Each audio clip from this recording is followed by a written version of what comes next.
Here at the Blade Show for American Police Hall of Fame and Museum and NACOP, National Associations of Chief of Police. We're honored to have Bram Frank. My goodness, Bram, I've known Bram for a long time. I consider him one of the best knife instructors in the world.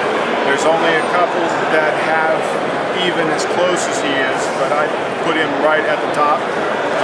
And he's one of the premier knife designers in the United States, perhaps the world. Bram, I want to say thank you so very much, sir, for doing this interview.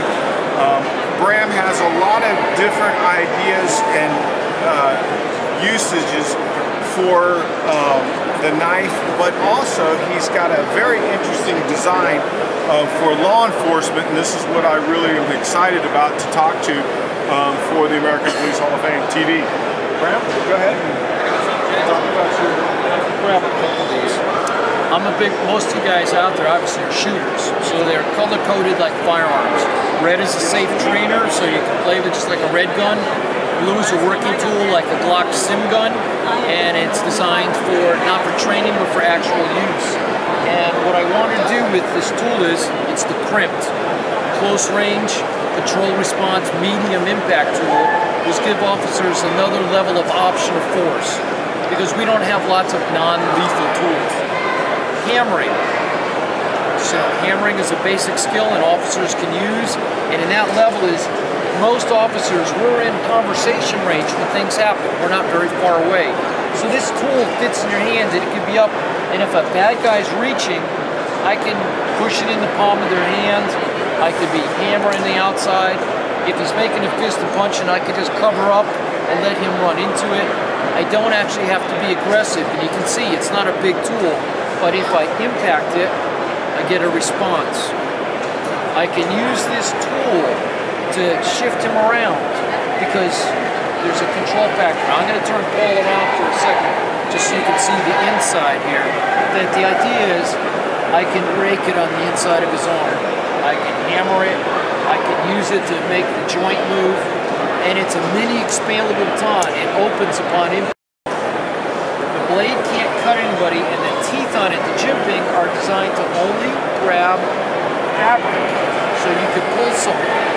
So when I bring it up, when I have my mini expandable baton, it's giving me a corner to bend this man around, so I can pick him up.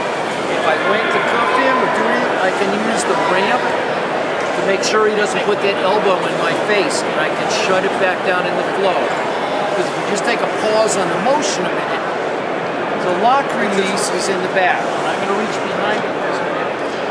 The lock is a dovetail joint piece that actually drops into the back of the blade. Okay, it was Marine Corps approved. It's done runs from Marine Corps. Even with a single piece, you can't break the lock, because that's the most important thing. I have to be able to put pressure against the lock. And the release of the lock is where you would grab it for your decock or your mag release on any firearm. There's a nib that touches your finger, so you never take it out of battery. Nib touches finger. I can let it close, and I can hammer. I can let it close and come right back because it's not out of battery. Turn Paul back around the other way here, because I'll move on to the outside. If I'm needing to move and I pick it up, right in here I've covered. If the other hand comes in, this glass break and control tool, when that other hand comes in, I can go ahead and hook with it, and I can have the control to take him down. I can use the cutter glass break to pull him. It gives me a little extension on the butt. Now the best thing about this cutter glass break is it's the same steel as the blade, it's double-sided, and it's not those thin little razor blades. And the shape of the tool is arrowhead, so that when you break through a laminate windshield, I can actually pull the pieces out. I can break side glass with the ramp, I can break it with the glass breaker, and this cutter, no human being's parts fit in it. But if I had to, I could cut his clothing, I could cut his pocket. He has a seatbelt, I can cut the seatbelt. If he was hanging, I can cut what was hanging in. Reinforced glass, I can break the glass and cut the wire. Now the best thing, when I have this open, I can use it has a search tool. Oh, there's something in his pocket.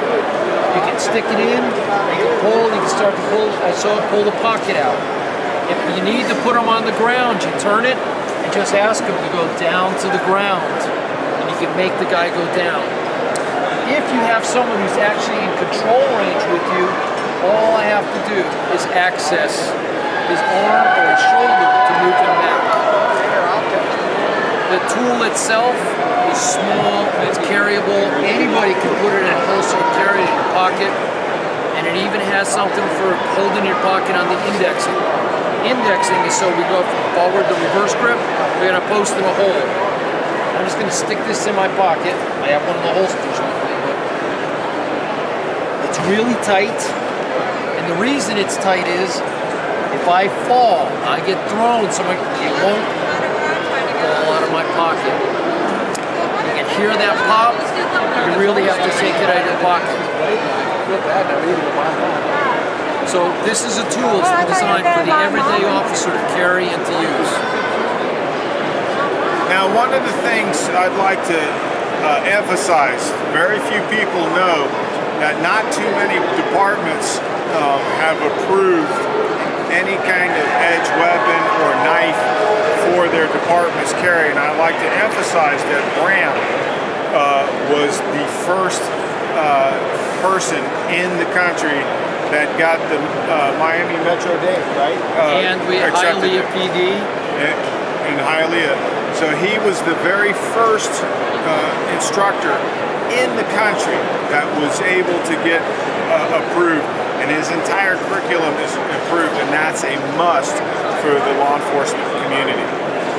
Bram, is there anything else that you'd like to share with us while we're here? Well, the training on the tool, it's a train the trainer program, because Paul knows I really believe in that. It's only a 6-hour program, 8 hours for the day with breaks. And it's only 6 hours to learn how to use it. This is not an expensive tool. I guarantee it's designed to limit the department's liability and protect officers' lives, because I have a tool that increases my force and my ability to enhance my safety and make this person comply without harming them. That's why the CRIMPT was such a big deal. And that was just a simple Yawara redone in plastic. This gives me corners to man around, because one of the other things what I didn't do was, well, I could come up, it's designed so I could have control to go walk for cuffing. So if there's a crowd watching, just like the camera, a little control and this man's doing what I want. If I put it in the palm of his hand, he'll come with me. So there's little things you can go ahead and, the horns on it, I can use the horns for redirect. So we can come back for a cuff position and we can go. The tool has access points, just like Yawara. So I was waiting for that. Do I have more stuff that I could show or say? Because Paul understands. We are going to be hosted, Bram, at the American Police Hall of Fame in Titusville. I'll have it out on the website here very soon. And as a law enforcement officer, I can't tell you enough that this gentleman is one of the best in the country to learn and train from. Bram, I want to thank you so very much. God bless you. I really thank you for your dedicated service. Thank you, Paul.